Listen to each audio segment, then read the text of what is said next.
What's up, everybody? Welcome back to Macho Movie Madness. Oh, yeah. I am Brandon. Alongside me always is Andrew. Today we got a really cool video and a cool movie for you that we're going to talk about. It's kind of a discussion / review. And something we're going to do is new. We got to talking about things that, you know, maybe we haven't heard of or we haven't seen, and maybe flew under the radar. It felt like they did, and kind of forgotten films, or maybe they were good, but they were forgotten films. And we're starting to be on the lookout for some of those. And there's a lot of crime dramas, courtroom drama movies with, you know, a lot of suspense and conspiracy and stuff like that we're going to take a look at. I thought that was a good idea. Yeah. And in the first one we're doing today, kind of gives us all of that with, you know, minus the courtroom stuff, but it's a little film called No Way Out. And it came out in 1987, and it stars Kevin Costner, Sean Young, Gene Hackman, Will Patton. Man, what a surprising film. This was directed by Roger Donaldson. It looks like it came in at $35.5 million in the box office on a budget of $15 million. So it did okay, and it was a Orion Pictures film. And if you look at the reviews on this, like IMDb, Rotten Tomatoes, it's actually, the approval rating is extremely high, and the reviews are high. Yeah. It's, you know, 7, 8s out of 10s and stuff. And, you know, we're going to rate it eventually too here in this video.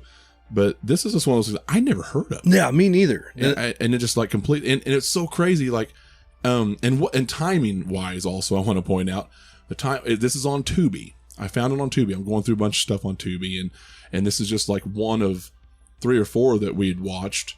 And lo and behold, you were at a flea market or something. And you found this. Yeah. Which is crazy. Like, what's the odds? Yeah, paid $1 for it. Yeah, what's an odds? But we got a VHS of No Way Out here.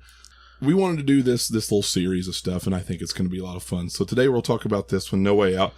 First, I will discuss the plot, and then we'll talk about the pros and cons of the movie and whatever, what we normally do. So, and I'm going to go ahead and read this and I'll just straight up read it from the wiki page because I don't have anything prepared because that's not what I do. And we're not about that, baby. Yeah, anybody who knows that's not my bag, baby. We only watched it once. So it'll help me with, you know, the names and stuff like that too. But Kevin Costner plays Lieutenant Commander Tom Farrell, and he's in a house nearby the Pentagon, and he's being interrogated, and they are asking him how he came to meet Secretary of Defense David Bryce, played by Gene Hackman in this movie. Then there's a flashback thing. This whole movie takes place 6 months prior, basically, where Farrell is invited to an inaugural ball by his college friend Scott Pritchard, who introduces him to Bryce. He then meets Susan Atwell at this party, who's played by Sean Young. What a good looker she was back in the day. Huh? I mean, for the most part. I wouldn't dig her hair that much. She kind of had that 80s helmet hair, like mane going on. She looked better in Ace Ventura. Laces out tan. Like him crazy, don't we? No. Anyway, they meet at this ball, and they begin an affair before he ships off into the Philippines. While on the ship, he risks his life to save a shipmate, and then is then hired by Bryce afterwards to act as his eyes and ears within the CIA. He returns to Washington to the Pentagon to work for Bryce. And at this time, he is continuing his relationship with Susan Atwell, who just happens to be also the mistress of David Bryce. Dun, dun, dun. This kind of gives you a conflicting opinion of Miss Atwell when you're watching as a viewer, because you're like, she's just kind of like a call girl or some shit, or she's just like kind of whatever, just kind of. She's the epitome of girls just want to have fun. Yeah, she just living off other dudes giving her shit, and it's like, okay, but she does fall for Tom. They fall for each other, and they go off and they have a great weekend. And Will Patton plays another gay character here, or at least it seems like he's always playing gay. Yeah. No, he plays a gay character who is like the right-hand man to David Bryce, who, remember, is the Secretary of Defense. Tom knows what's going on here. He eventually figures out what's going on, and she's got to play both sides for a little bit. And, he's not really happy with it. And I think that was about ready to end. But she's getting ready to break it off. She's getting ready to break it off with Bryce. And Bryce shows up, and Tom sneaks out the back. He sees Tom, but doesn't know who he is. Like, he didn't recognize him in the dark, but he saw a man leaving. He goes inside, confronts Susan. Susan tells him what's going on, and he gets mad. and he slaps her. Well, they're upstairs, and when he slaps her, she falls back and accidentally falls off the railing onto the lower floor, breaking her neck over a table. Table collapses too, and kills her. But he hit her. It was completely accidentally, didn't mean to kill her. So he goes back and he calls Will Patton's character. He goes to Will Patton's character and he says, well, I'm going to turn myself in. He feels bad. And Will Patton, who knows that his career is going to be done when his is done, decides to do a cover story for him. No, we're not going to do that. Yeah. We're going to blame this on, we're going to do something about, we're going to cover it up, and we're going to blame it up on this long-rumored KGB sleeper agent codenamed Yuri, which was real at the time. Yeah, the Cold War was going on. The Cold War, this is a good Cold War movie kind of too. And we're going to blame it on him, and that's what happens. And that sets this up. Tom comes back and he realizes what happens, and Bryce puts him as the lead investigator of this case. Which all implicates him. But they've got to pass it off like this was his Yuri thing. Tom's upset because the love of his life just died. And then they acquired some camera film footage that had to be restored and recovered, and it becomes kind of a race against the clock, because by the time they use the data on the computer to restore this film from a picture she took of both of them in their room a little bit earlier in the film, everybody's going to realize that he was the other man. Yeah. And he's who was standing outside the night Bryce came. He's going to be the new suspect. Yeah. And then they're going to blame him on being Yuri or whatever. But so this whole movie is just him investigating and trying to figure out who actually done it in a race against the clock. Yeah. And in a lot of ways deflecting everything away from himself. Yeah, to try to deflect. Yeah, because he didn't do it. Yeah. Man, it's just there's a lot of suspense and a lot of conspiracy and a lot of stuff going on. Will Patton hires these two guys who are basically assassins to kind of run things, much to the disliking of Tom. Yeah, one of which is Marshall Bell, who's the bad guy in Twins. Yeah. I don't know if I really need to cover anything else. No, that was pretty much it. But that's it's a longer way to explain everything. But it just kind of gives you an idea of what's going on, and it's really cool. There's a lot of twists and turns. There's not a lot of twists and turns. There's some twists and turns, but there's a lot of suspense. And there's a friend that he meets earlier that is involved with Atwell's, friend of Atwell's, and he's got to kind of save her too, and she goes to bat for him a little bit, and there's a lot of cover up stuff. It's cool. Yeah, and we'll talk about the end closer to the end of the review. Okay. And I mean, boy, Will Patton's insane in this. Yes, he is. He's wildly insane in this. Crazy. For now, that'll do it. So let's talk pros and cons of this movie. It's got some great tension. First of all, the build up with the characters. I was telling Brandon this is the most likable I've seen Sean Young in just about anything. Yeah. And so you really feel for her and for, you said Tom was his name. Tom, there we go. And I really like those characters. And you actually kind of feel for Bryce a little bit. He overreacted, but he did. But you do at first, especially at first, you do feel for him because he's in the whole movie. He's just like, God, this is a mess, and I'm going along with this, and I shouldn't be. And it's a mess. And Will Patton's character Scott, I believe, is his name. Yeah, he's really kind of the villain. He is in this thing as it goes along. Yeah, he is, and he's running a tight ship too because he's like the lead of the investigation over Tom. Yeah, and nobody really kind of believes the BS story about Yuri. Like they all think it's like this false facade. Yeah, and everybody's kind of starting to get that impression, and so does Kevin Costner's character Tom, and he kind of realizes what he thinks happened pretty early on, but Will Patton does a really good job at micromanaging everything, so he can really run interference where he needs to. Yeah, on his because you've got Patton running interference for Bryce, and then you've got Costner, you got Tom running interference for himself. Yeah, so it's kind of two people trying to sway everybody in the investigation in a different way in a short amount of time. Yeah. It's kind of wild. He's got his people too, like the guy in charge of the computer lab in the wheelchair. Yeah. I like the character dynamics with those. I do too. Yeah. But yeah, Will Patton in this movie, he's kind of, I won't say he's the MVP, but he really makes this thing work. Oh, he does. And I didn't realize how early on how good of an actor he was. This is all the way back to 1987. Right. And he's phenomenal in this movie. Yeah, because I think the first time I'd ever seen Will Patton in anything, even as a kid, was early 2000s. Or Remember the Titans. Yeah. It would have been like 01, I think. Yeah. he was good then. I mean, he's good in everything. But yeah, I didn't realize he's a younger Will Patton here, killing it. Yeah, it's awesome. I love the dynamics between the characters, and I love all the suspense in this. I love the story, the twists and the turns. There's just so many good.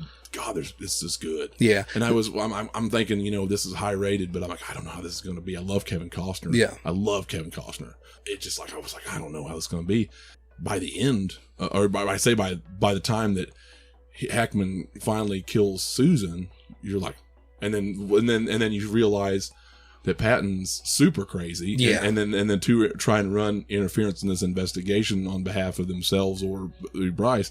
You're like, this is going to get good. Like, this is getting good.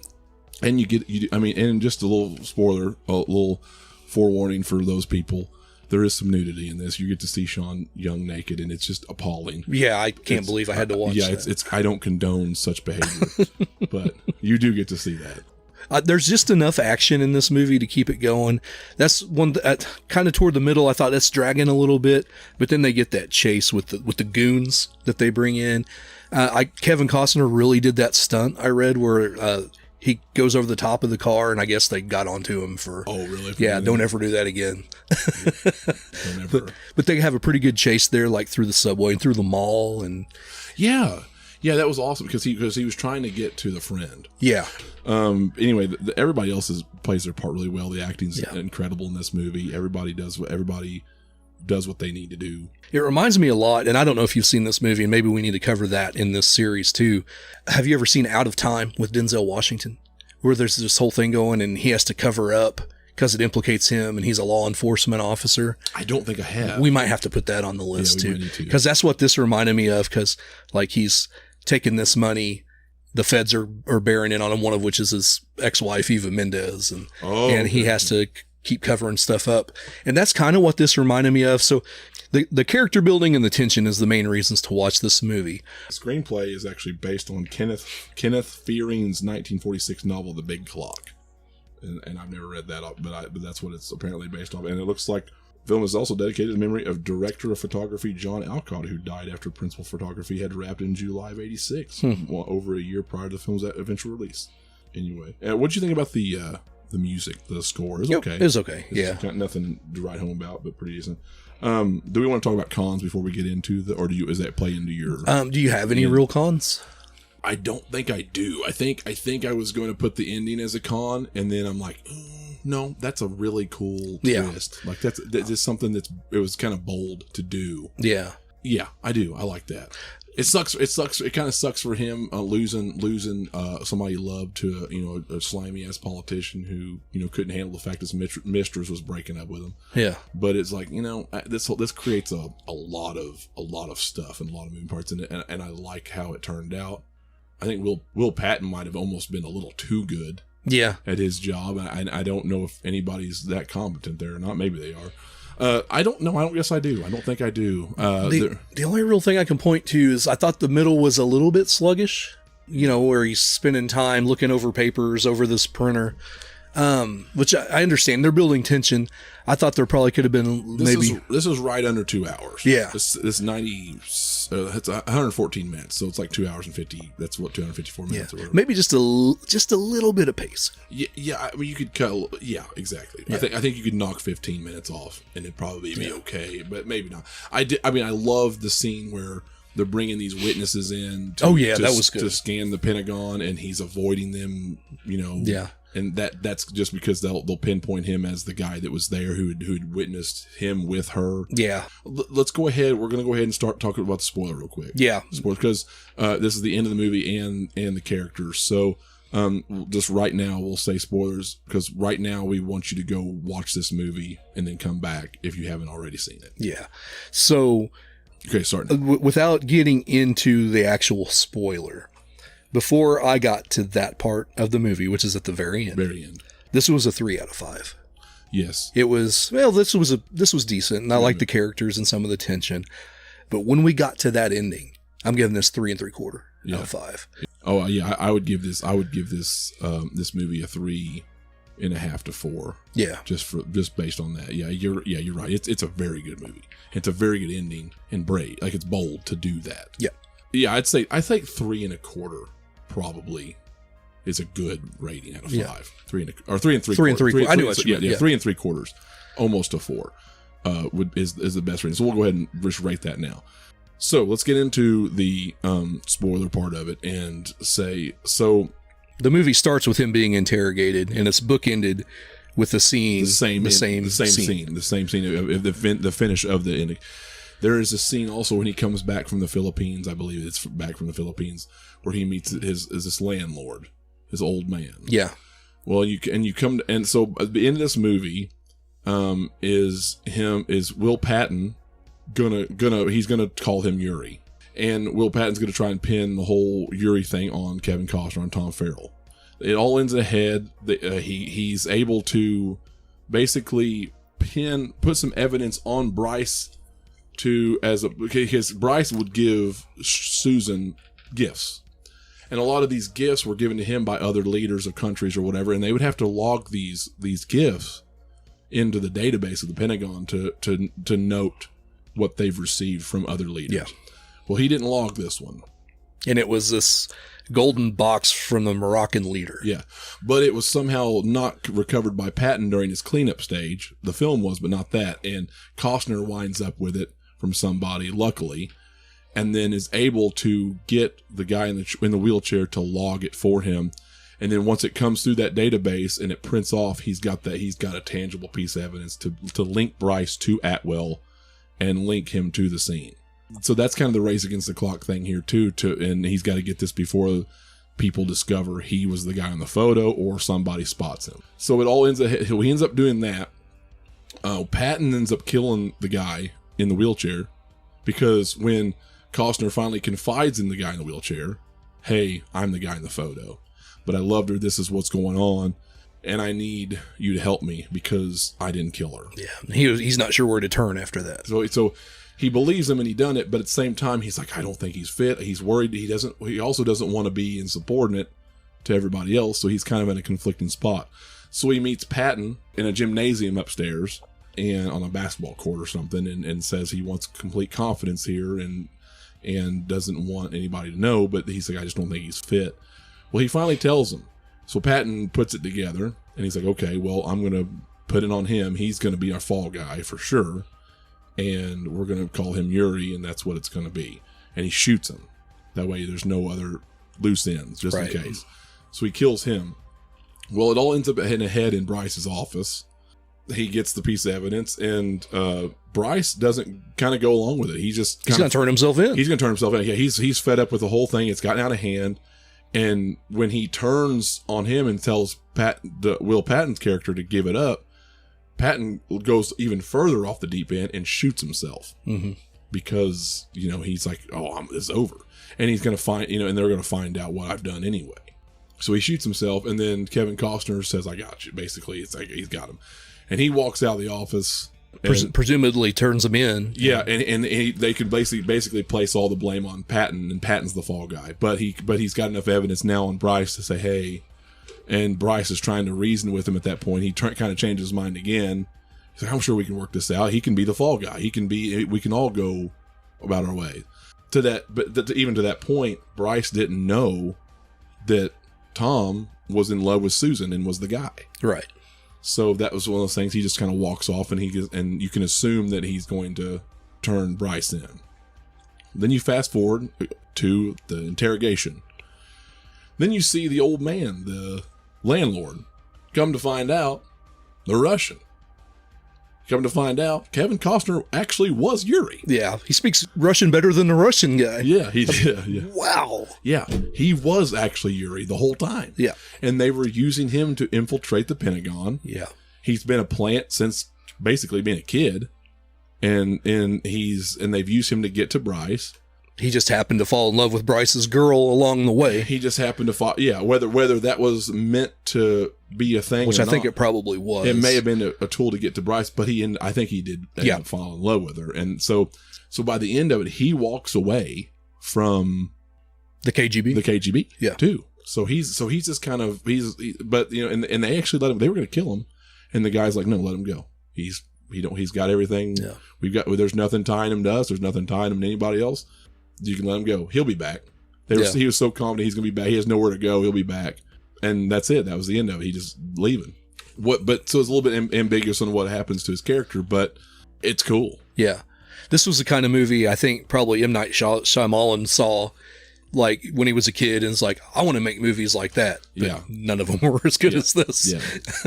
You know, I don't know how important Costner actually being Yuri was, because everything was so focused on this investigation of death and trying to free themselves from a murder charge, that I don't know how much. See, I think it ups the stakes because he actually is that guy and he's going to get interrogated when all this stuff comes down. Yeah. And what kills me about the whole thing is he was a high commanding officer in the Navy. Yeah. And nobody knew. Yeah, exactly. And that's the whole it's just like, wow. Yeah.